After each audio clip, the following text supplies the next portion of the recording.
What if you and I had a dream school? Ano kaya yun? Would it have dinosaurs like experiments? Little things that become big. What if we can suddenly see invisible things? Would it have a giant heart or a big, big brain? Or flies into outer space? May sagot sa ating mga tanong, pero tuturuan din tayo magtanong.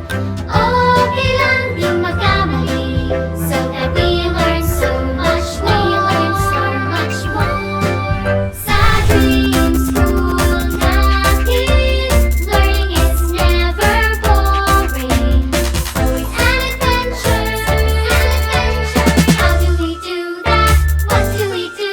With the power of science, art and imagination, all the wonders you will find in the mind is Tara na! Let's learn all about our amazing world dito sa Mind School!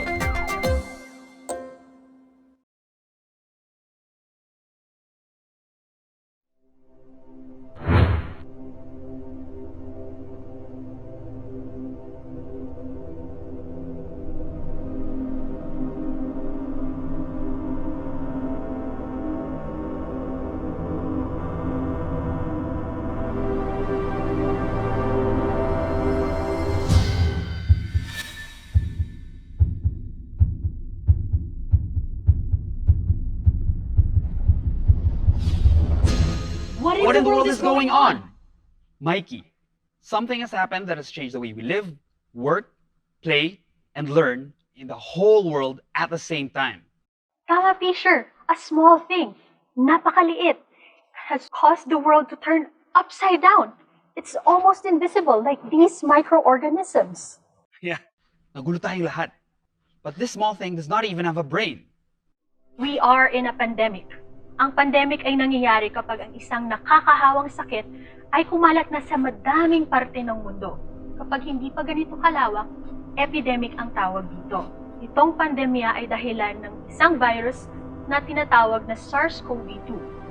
Ito ang pinaikling pangalan ng Severe Acute Respiratory Syndrome Coronavirus 2. Number 2, kasi kamag-anak nito ang SARS-CoV na kumalat din noong 2003. Paano ba nangyari na kumalat ang virus na ito?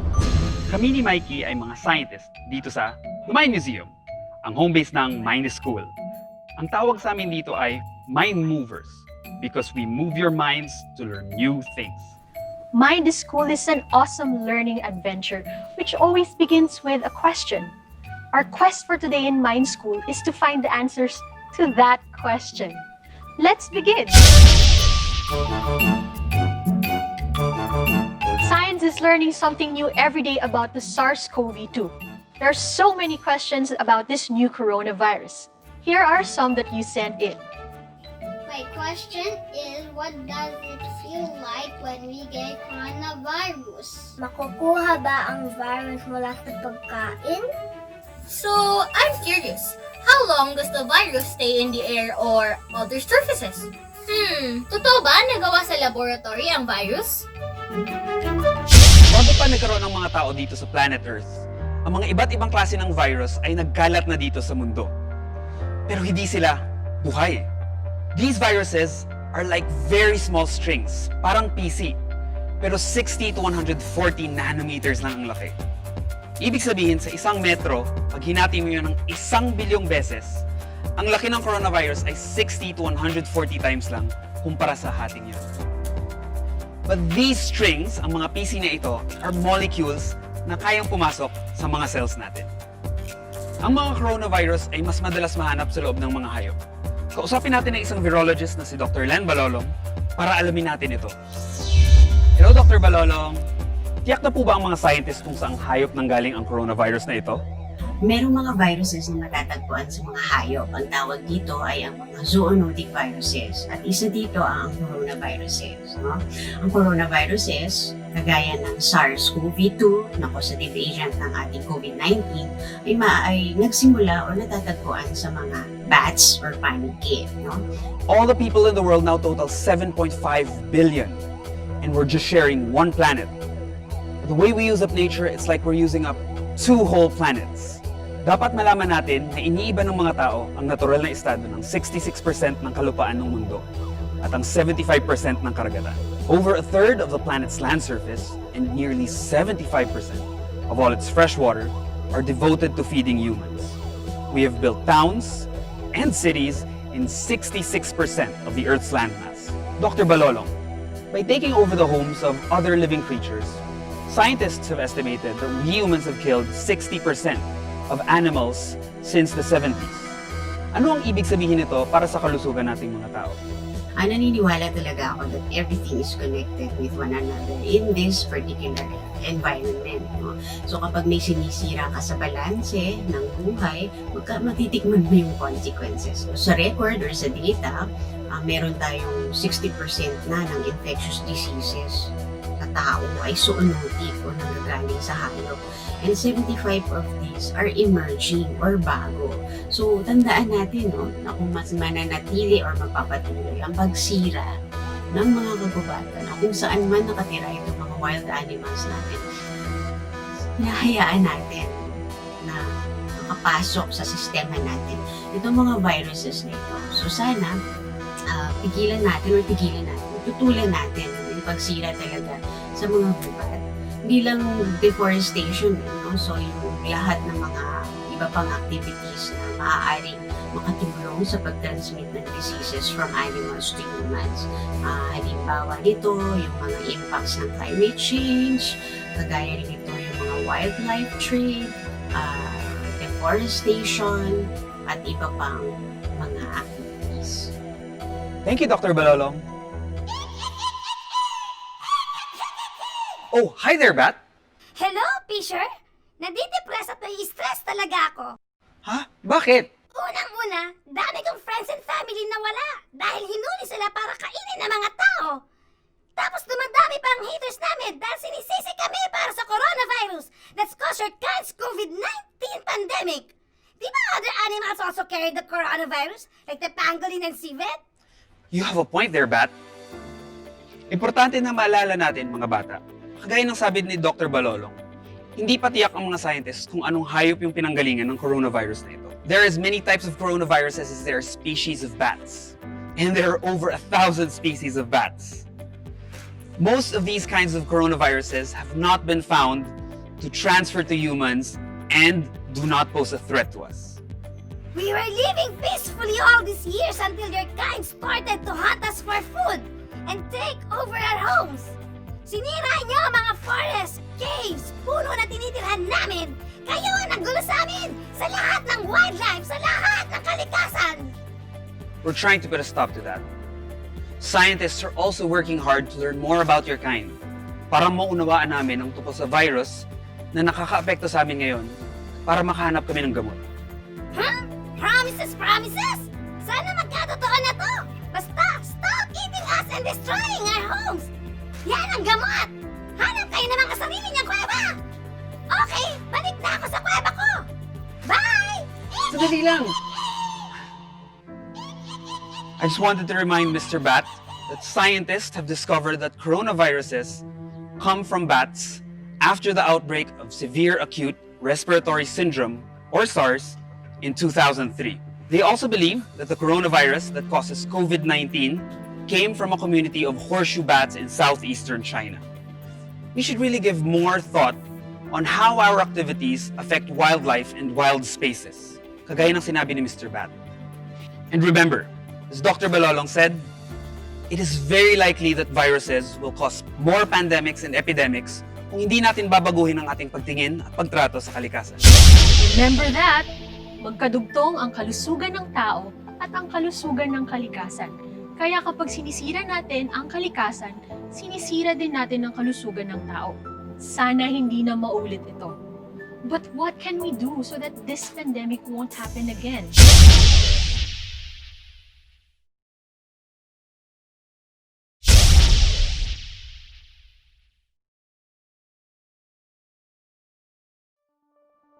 Welcome back to Mind is School. Hindi pa tapos ang pandemic. That's why it's important to be really extra careful until we have a vaccine. Ang bakuna ay ang makakapagpigil sa virus sa ating pagkakasakit. Alam niyo na to for sure. Eto si Kyra para ipaalala sa atin ang mga hahalagang hakbang na dapat nating tandaan. Kylie, alam mo ba ang tamang paghugas ng kamay? Ano? Maghugas tayo ng kamay gamit ang tubig at sabon ng 20 seconds. 20 seconds? Babasahin natin ang ating kamay. Tapos, kayo lalagyan natin ng sabon. Pwede tayo gumamit ng bar soap or liquid soap.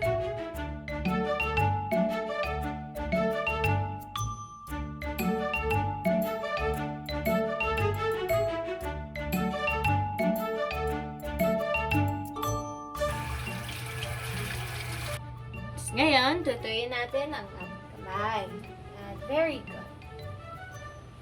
Tapos, aside from washing our hands, pwede rin tayo gumamit ng alcohol na 70% solution.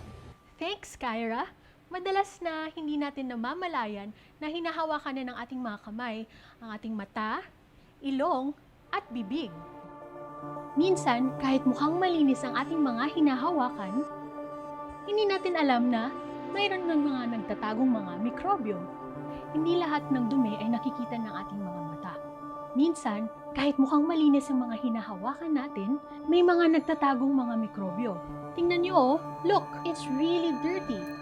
Kaya mahalaga na maghugas tayo ng ating mga kamay ng maigi para mawalan ng bisa ang ating mga virus. At siguradong malinis ito. Iwasan din ang mga matataong lugar. Maintain a distance of 2 meters from other people. And always wear a mask when you're around real people. This is because madaling kumalat ang virus kung makakahanap ito ng pagkakataon. Para bumaba na ang tsansa na magkaroon ng bagong virus na maging dahilan ng bagong epidemic o pandemic, tigilan na natin ang pagkuha ng mga hayop sa gubat, ilog o karagatan upang maging pet o itinda. Mag-isip din tayo ng iba pang paraan sa pagtatanim at pag-aalaga ng hayop na hindi nakukuha pa sa kakaunting natitira sa ating mga kagubatan, karagatan at iba pang parte ng kalikasan. That means we should lessen our consumption and waste.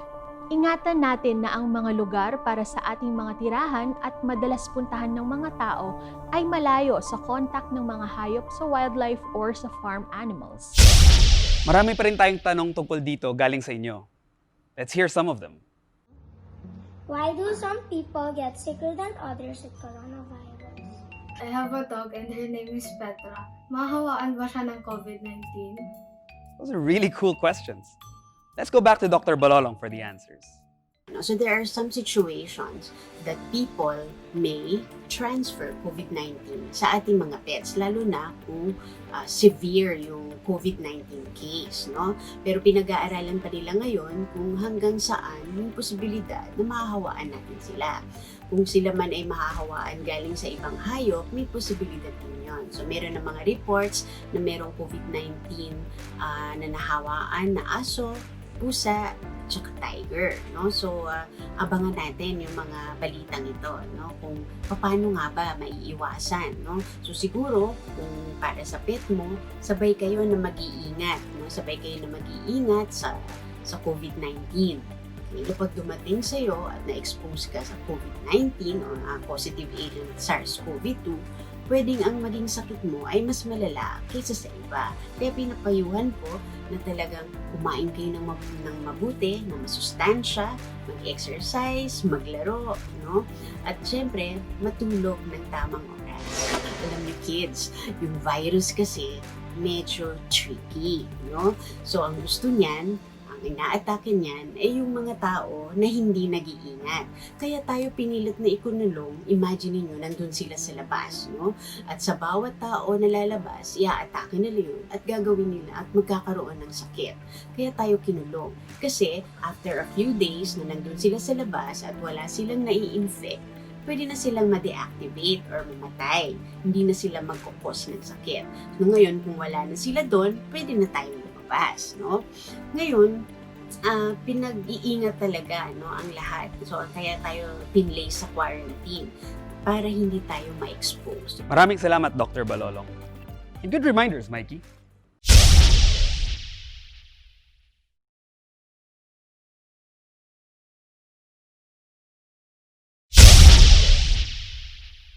Welcome back to Mind is School. Ang programang ito ay nagsimula dahil sa pandemic para sabay-sabay tayong lahat malinawan tungkol sa koneksyon ng maraming mga bagay sa ating buhay. Isa na dito ang koneksyon ng pandemic sa ating mental health. Tama ka dyan, Fisher. Normal lang ha na makaramdam ng takot, lungkot, at pagkabahala sa panahon ng krisis. Okay lang na hindi ka okay. Hindi ka nag-iisa. May mga taong nandyan para suportahan ka. Ito naman si Dr. Chris Carandang, isang psychologist, para linawin sa atin ang epekto ng krisis na ito sa ating mga mental health at paano natin pangalagaan ito. It's very important for us to take care of our physical health. At the same time, it's also important for us to take care of our mental health and psychological well-being. And this can pave way for us to actually have a deeper connection to the people we're with at home, maybe family members, and even our friends when we talk to them online. Is our use of technology helping us create deeper connections with one another? Or is it possible that our use of technology is actually distracting and making us escape uncomfortable feelings that we don't want to face? One more challenging thing for us now that we're living life in quarantine is to be able to have that self-discipline to create a routine from day to day, a daily, a weekly routine that can help us balance the many different aspects of our life. But it's also important for us to have the time and space just to be ourselves. Activities wherein we allow ourselves to freely express what we are thinking and what we are feeling. And activities such as art, music, dance, drawing, writing, these activities can be very helpful and empowering for us in order for us to bring out what's inside, what we're really feeling inside. And that is the magic of play. That is how play can be very healing. Together, if we do this, I guess we'll be able to transcend and we'll be able to overcome whatever happens next, no matter how uncertain. Thank you so much, Dr. Carandang. The quarantine period has given us more time to be reflective, creative, and playful, to learn new skills and express ourselves in many creative ways. Like these beautiful works of art submitted to the Bonifacio Art Foundation Incorporated for their You Art Not Alone campaign launched last March 2020, exploring how art gives us hope, helps us cope, brings us balance, and keeps us grateful in times of crisis. Ang galing talaga ng mga Pinoy. Ang galing na yon, pagiging makisig, magiliw, makulay, matula, masayaw, diba, mahawit. Yun yung naging inspirasyon kay Ron Capinding, isang makata na nagsulat ng tula habang tayo ay nasa pandemic. Ang tula na yun, ginawang kanta. Pakinggan natin! Tuwid na titindig, titibay, hindi yuyukot, susuko, di mamamatay, ni tatamlay, hanggang dulo, sigaw ng puso. Mabuhay lahat, mabuhay! Mabuhay ang unang pantanggap, mabuhay ang laging sinisikap,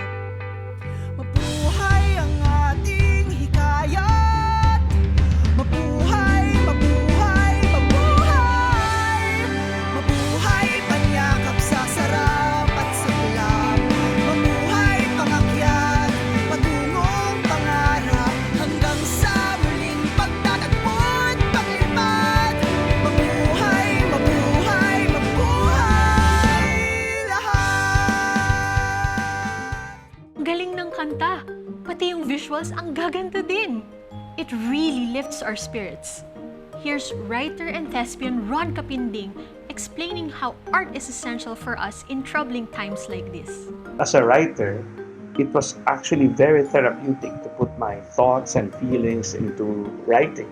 This situation has actually made my writing more helpful than it actually already was in the past.